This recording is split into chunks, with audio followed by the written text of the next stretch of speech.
শিক্ষার্থী বন্ধুরা, তোমরা কেমন আছো? আজকে আমি তোমাদেরকে আরো একটা চমৎকার জ্যামিতি নিয়ে হাজির হয়েছি, যেটা কিনা ব্যবহারিক জ্যামিতির 7 নম্বর অধ্যায়ের উদাহরণ 2। এই প্রশ্নটা শিক্ষার্থী বন্ধুরা প্রায় সময় পরীক্ষাতে আসে। আমি তোমাদেরকে চেষ্টা করছি আসলে পরীক্ষাতে বিভিন্ন বোর্ডে যে ধরনের প্রশ্নগুলো পরীক্ষাতে আসে সেগুলো করে দেওয়ার জন্য। তোমরা প্রয়োজনীয় খাতা কলম নিয়ে বসে পড়ো এবং জ্যামিতি বক্স দিয়ে আমার সাথে সাথে অবশ্যই অঙ্কন করে নাও। তাহলে তোমরা খুব সহজে আসলে জ্যামিতি দক্ষ হয়ে উঠবে। আর কথা না বলে আমি অঙ্কে চলে যাচ্ছি। তবে হ্যাঁ, কেউ স্কিপ করে আমার ভিডিওগুলো দেখবে না, আর প্রয়োজনীয় তথ্যগুলো অবশ্যই নোট নিতে ভুল করবে না। সাথে থাকার জন্য এতদিন পর্যন্ত যারা আমার সাথে আছে তাদের প্রতি অবশ্যই কৃতজ্ঞতা জানাচ্ছি। এবং এখনো পর্যন্ত যারা আমার চ্যানেলটি সাবস্ক্রাইব করোনি, তারা অবশ্যই আমার চ্যানেলটি সাবস্ক্রাইব করবে এবং বেল আইকনটি বাজিয়ে দিবা। তো দেখো শিক্ষার্থী বন্ধুরা, একটি ত্রিভুজের ভূমি এ সমান 3 সেন্টিমিটার, ভূমি সংলগ্ন সূক্ষ্মকোণ দেওয়া আছে 45 ডিগ্রি এবং অপর দুই বাহুর সমষ্টি দেওয়া আছে 6 সেন্টিমিটার। কেমন? অর্থাৎ ত্রিভুজের একটা ভূমি দেওয়া আছে 3 সেন্টিমিটার, বাকি দুইটা বাহুর সমষ্টি দেওয়া আছে 6 সেন্টিমিটার।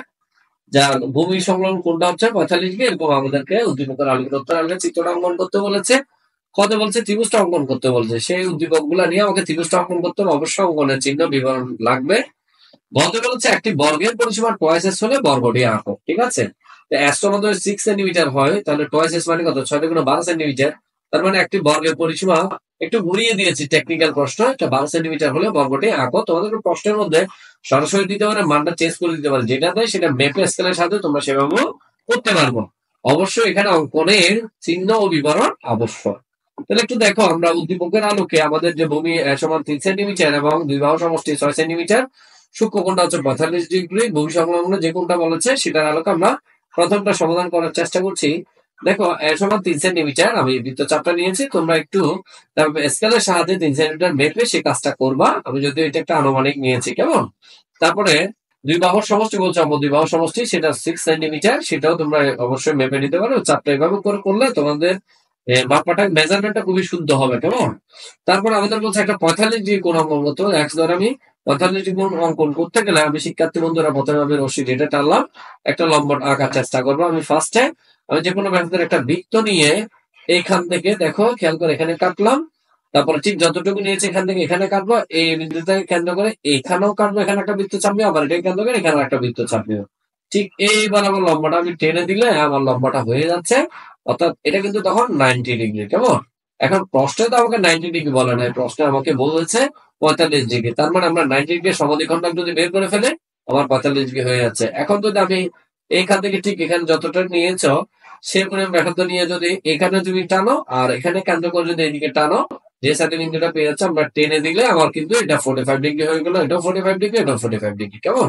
আশা করি তুমি এটা পারবা, খুব সহজ একটা বিষয়। এখন দেখো খনন প্রশ্নের সমাধানে আমাদেরকে বলা হচ্ছে ত্রিভুজটা অঙ্কন করো। অবশ্যই চিহ্ন বা বিবরণ আবশ্যক লাগবে। খনন প্রশ্নের উত্তরে শিক্ষার্থী বন্ধুরা একটু খেয়াল করো, আমি তোমাদেরকে দাফে দাফে বোঝানোর চেষ্টা করছি। দেখো আমরা আমাদের যে ক্লগুলো দেওয়া আছে সেগুলো ব্যবহার করে আমরা কাজ করব। এক্স যে কোনো একটা রশ্মি টানবো লম্বা করে, যে কোনো এক্স বড় হাতের এক্স, কিন্তু হ্যাঁ ক্যাপিটাল লেটার এক্স একটা রশ্মি নিলাম। এক্স রশ্মি থেকে এ সমান আমরা 3 সেন্টিমিটার বলেছে, আমি তো এখানে আনুমানিক নিয়ে 3 সেন্টিমিটারের সমান করে এ বিবাহ আমরা কেটে নিব। ঠিক আছে? এখানে কাটলাম। এ বিন্দুতে এক্স এ ই কোণ, অর্থাৎ এই এক্স কোণের সমান করে আমরা, ঠিক আছে, এক্স এ ই কোণটা অঙ্কন করলাম। এবং এই থেকে আমাদের যে পরিসীমা মানটা দেওয়া আছে 6 এর সমান ডি সমান এখান থেকে ডি পর্যন্ত 6 সেন্টিমিটার, আমরা সেটা মেপে ডি বিন্দুটা কেটে নিলাম। কেমন? কেটে নেওয়ার পর এই ডি বিন্দুটা বি থেকে ডিটা কি করে দিয়েছি? যোগ করে দিয়েছি শিক্ষার্থী বন্ধুরা। এবার বি বিন্দুতে আমাকে করতে হবে এ ডি বি, এই কোণ যেটা নিবা সেই কোণের সমান করে আমাদেরকে আরেকটা কোণ অঙ্কন করতে হবে, যে কোণটা কিনা ডি বি সি কোণ, অর্থাৎ এ ডি বি কোণ। এই কোণের সমান করে শিক্ষার্থী বন্ধুরা আমাদেরকে ডি বি সি কোণটা অঙ্কন করতে হবে। কেমন? এখন দেখো বিসি রেখাংশটা এডি কে সি বিন্দুতে কি করেছে? ছেদ করেছে। তখন আমরা বলতে পারি এ বি সি একটা উদ্দিষ্ট ত্রিভুজ। আমাদের ত্রিভুজটা অঙ্কন হয়ে গেল। আশা করি এইটার সমাধানও তোমরা বুঝতে পেরেছো।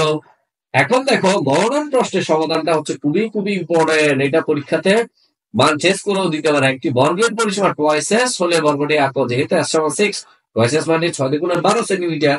12 সেন্টিমিটার দেওয়া আছে পরিসীমা, বর্গটি আঁকতে বলেছে। তোমাদেরকে প্রশ্ন যা বলে সে আলোকে তোমরা কাজ করবে, অবশ্যই স্কেল ব্যবহার করে। কেমন?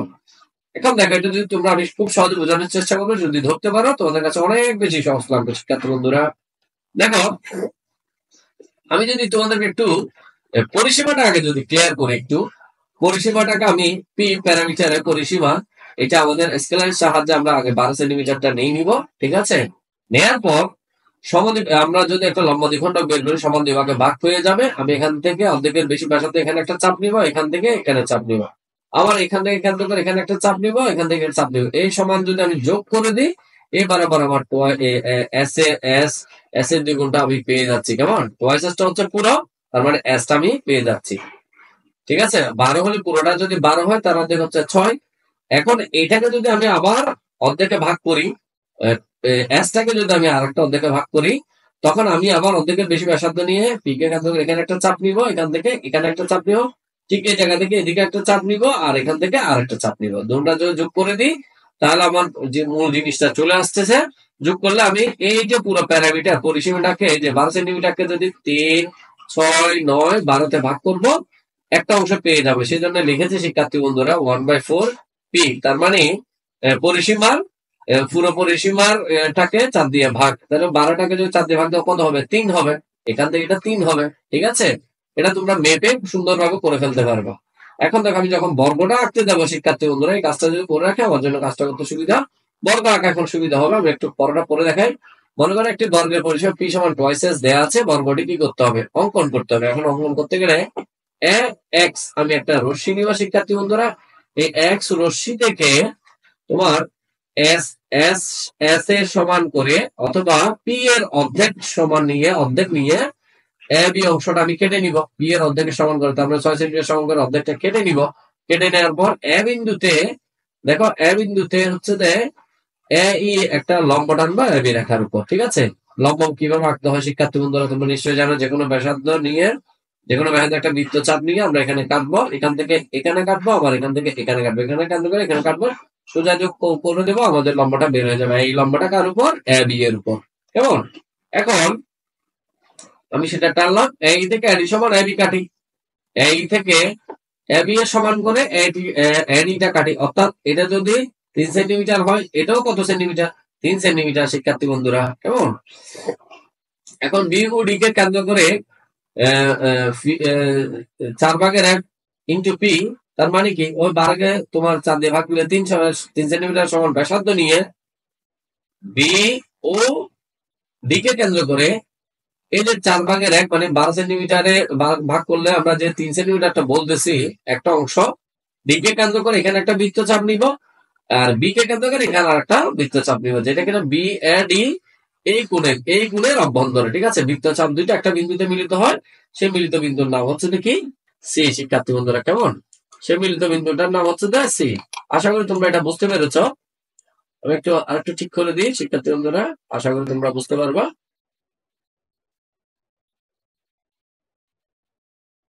হ্যাঁ, দেখো এখন আমরা বলতে পারি, এই যে সি থেকে ডি যদি আমি যোগ করে দিই, বি থেকে সি যদি যোগ করে দিই, তাহলে আমরা এ বি সি ডি একটা বর্গক্ষেত্র পেয়ে গেলাম আমরা।